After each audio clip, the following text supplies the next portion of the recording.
There's a big man alert. Big Scott's in the house today. Scott Abraham joins me. How are you, Scott? Good to have you. Happy New Year. Happy holidays. Good to see you, man. Yeah, absolutely. Appreciate you doing this today. When Chase Young gives you that honorary big man title, you go for it. He's a character, isn't he? Yeah, man. When probably the rookie of the year gives you a nice little nickname, you just got to go with it. Big Scott it is. And obviously he's a tremendous player, becoming a leader on the team, a captain now. So it's really been great to see him develop over the course of the year and have his voice heard on the sideline and in the huddle. He's the real deal. And he's one of those franchise players that could turn around this franchise because of just the way he plays, the motor, the way he carries himself on and off the field. Yeah, it's wild. All the stuff from the Showtime sideline stuff has been coming out and circulating. It feels like it's been a while since Washington's had one of these guys where the league is pumping him up, right? I saw he's their new Twitter header, I think. And it feels like a while since we've had one of those guys, right?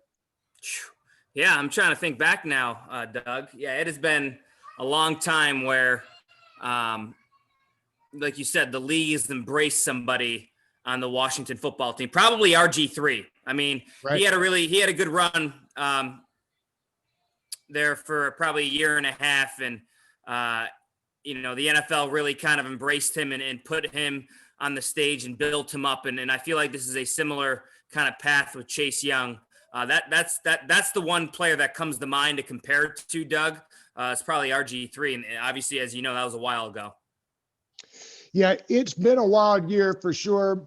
If we started stacking the randomness, what would you say was the biggest takeaway from 2020 with this Washington football team?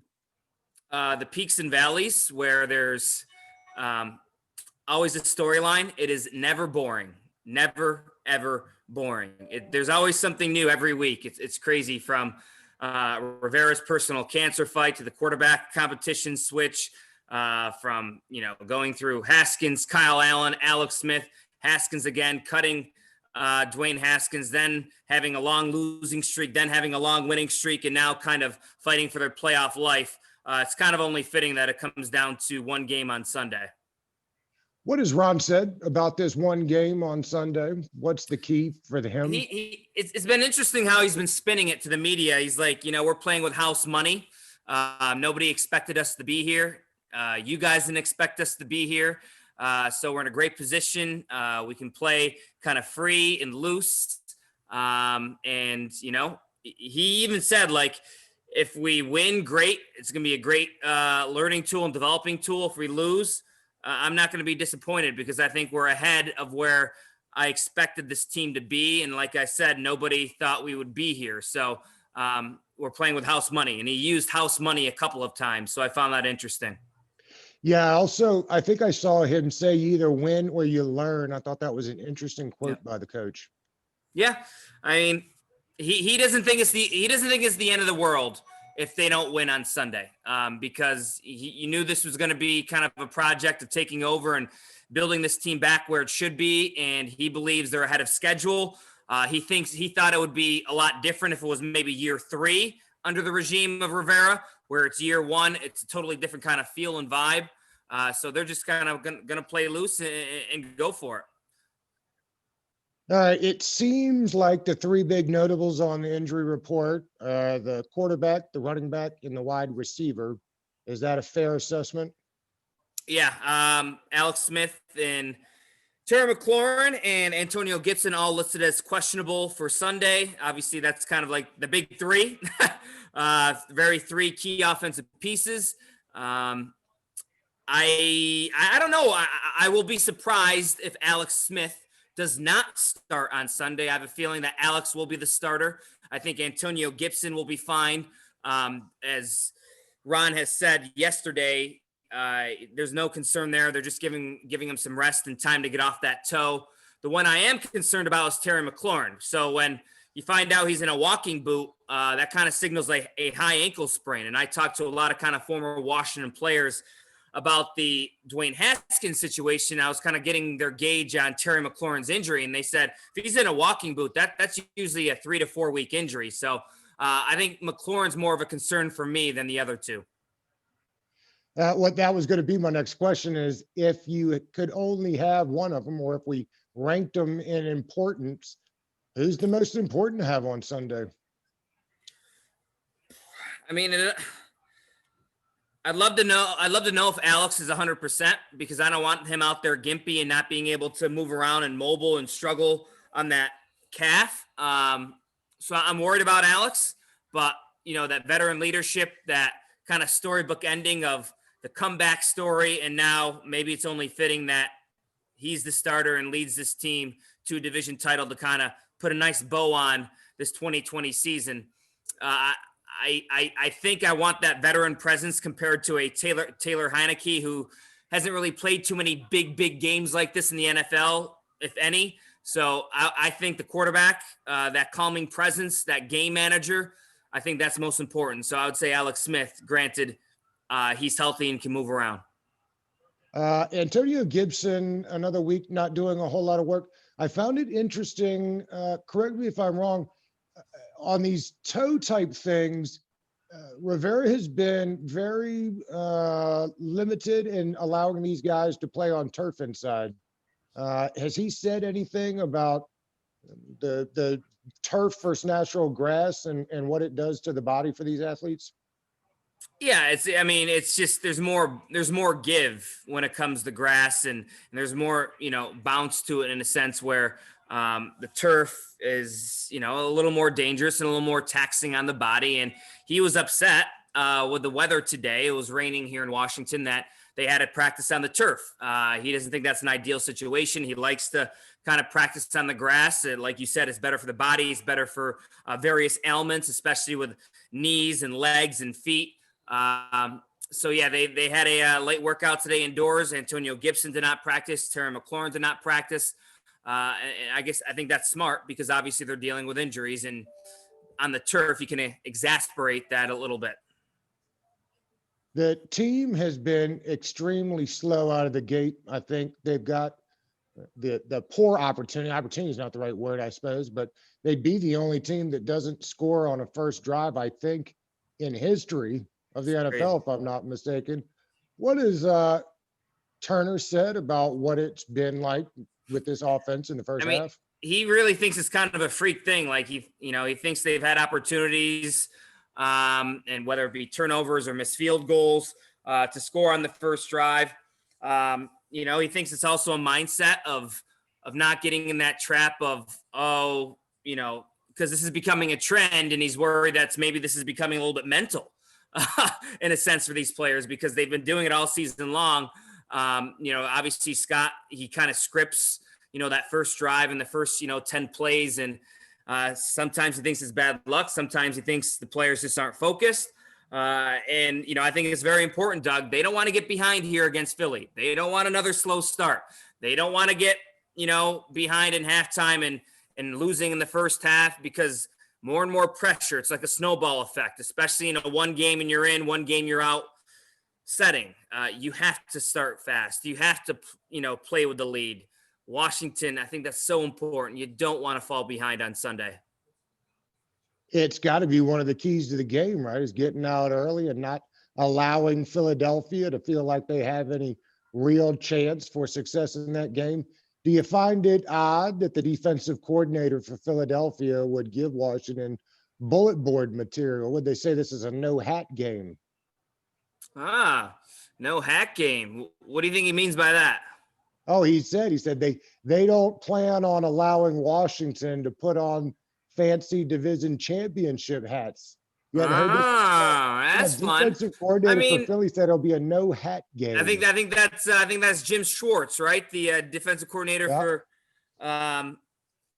for Philly. That is interesting. That's kind of fun. I didn't know that. And Philly has nothing to play for but pride, for love of the game, for at the end of the day, these guys are all competitors. They want to win. They don't want to lose. But it is interesting to see how many players. I don't know if you saw about 10 minutes ago, Philly came out with their injury report for Sunday. I did.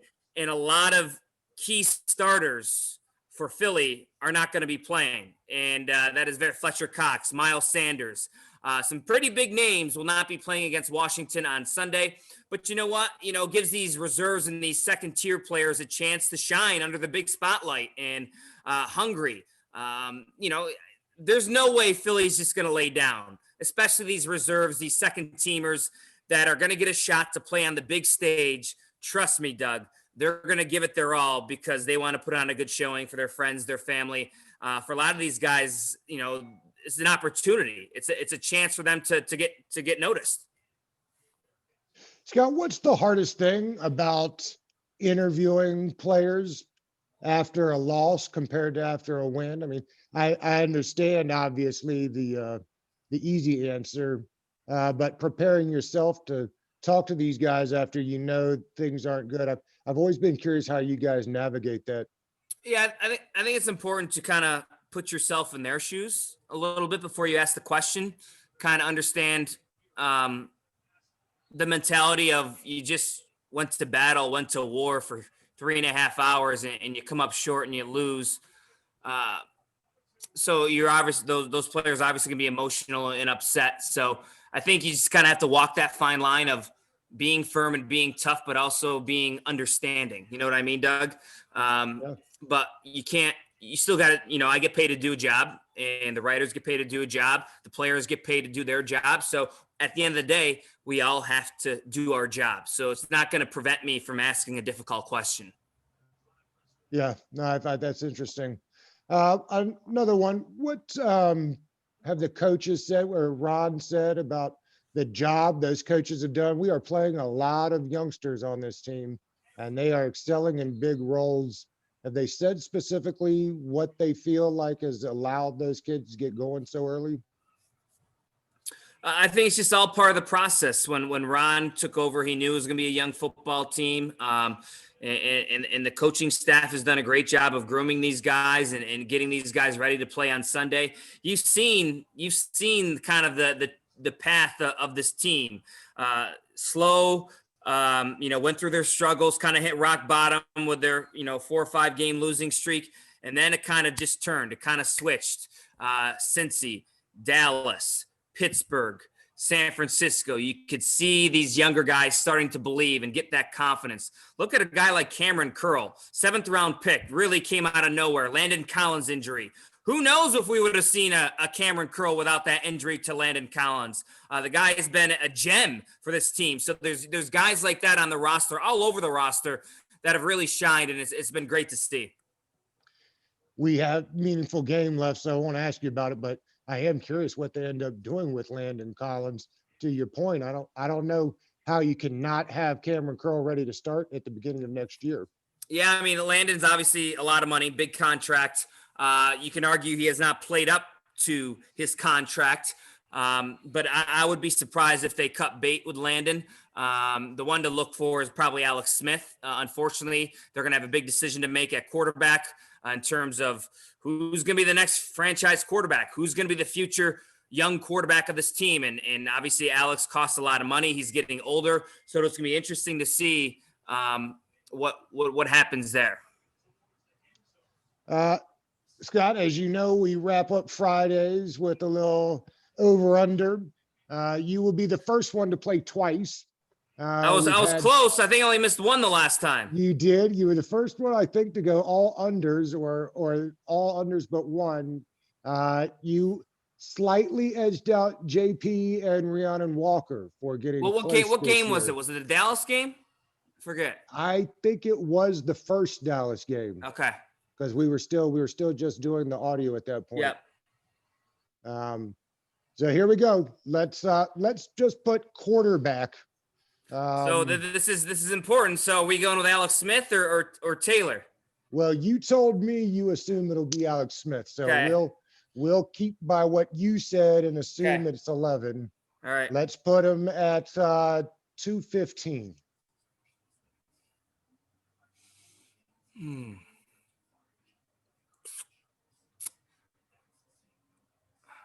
I'm going to go over. Already. All right. Okay. I think you said 300 last time. There were some big numbers, but you recall that was after the game where Smith got to rolling. That very first game, he put up huge numbers. Yeah. All right, let's put JD McKissick at 9 receptions. Under. Let's put Antonio Gibson at 12 carries. They wish they had gotten him more carries last game, isn't that right? Yes. Yeah. The game script and the game flow kind of prevented that because they fell behind early again. So they had to throw much more. I'm going to go over 12 carries for Antonio Gibson. That's going to be important in this game, isn't it? Yes. Let's put Logan Thomas at 75 yards receiving.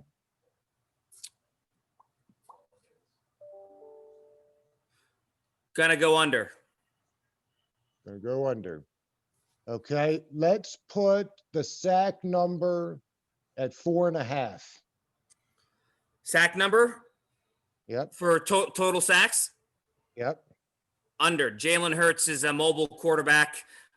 Russell Wilson, Kyler Murray, this team has kind of struggled against mobile quarterbacks. In fact, I think they've lost every game this year to mobile quarterbacks. Lamar Jackson, Kyler Murray, and Russell Wilson. So that's an interesting stat to look at because you look at true mobile quarterbacks, this defense has struggled. They have not beaten a mobile quarterback this year. So I think it's going to be tough to take down Jalen Hurts, sack Jalen Hurts. Yeah, they may put some pressures and hurries on him, but they're going to go under your mark of 4.5 sacks. That's an interesting one. I hadn't thought about that, although I do feel good about the game on Sunday. That's an interesting nugget there. One of the keys to the team's success when they're winning football games is turning the ball over. Let's put turnovers at 2.5.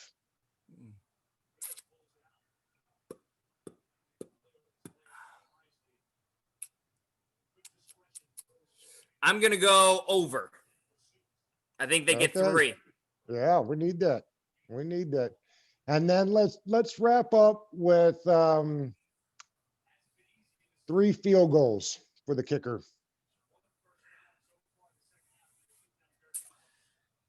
Dang.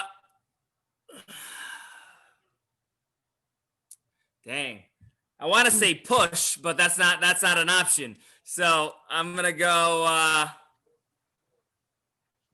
under. I think it might be 3. I think it'll be a push, but I'm gonna go under. I think you're probably right. I should have put it at a half to let you get on that 3. Yeah. But Scott, when you rank the sports, I see you got your Caps hat on. Where do they sit for you? Washington football team or Caps? If you had to rank the 4 sports in the district. On the DC sports, the ones that I enjoy covering in person the most, I love hockey. There's nothing like playoff hockey. There's nothing like a big hockey game. I love that setting. I love that environment. It's a quick game. It's a fast game. Not a lot of timeouts. Hockey's my number 1. Washington football is my number 2. 3 is Nationals. 4 is Wizards. And you're a Bills fan by nature, is that right? Are you from that area up there originally? Yeah, I'm from upstate New York, so I'm from Utica, New York, which is about 3 hours from Buffalo. So I grew up. My childhood was the Jim Kelly era, Thurman Thomas, Andre Reed, the 4 straight Super Bowls. So I'm very, very excited about this team. I have a good feeling. Yeah, I bet that quarterback is the real deal. He is. I'm very excited. How long have you been with ABC7 now? So it'll be year number, I got there in 2016. So I'm entering year number 5. Right on. Yep. All right. Well, Scott, what do you think's going to happen on Sunday? Right now it's been interesting. I don't know how big of a line movement you are, but, it's been moving. When the lines came out, Washington was listed as a 1.5 underdog, and now they're 3-point favorites. So it's very interesting how the line has moved considerably over the past few days. I'm going to go Washington is going to win this game. I don't think it's going to be easy. I think it's going to be close. Give me Washington to win 23-17. And that line's been moving because Vegas believes, like you do, that Smith's going to play, right? That's what That Right. or because Philly is going to be resting a lot of starters. But again, that just kind of came to fruition today, and the line was already moving. So I think the betters in Vegas believes Alex Smith will be starting on Sunday against Philly. Prime time, baby. Big Scott, thank you for always being so gracious with your time. Catch up with you again down the road. Yeah, man. Thanks so much. Happy New Year. Happy New Year, bud. Thank you.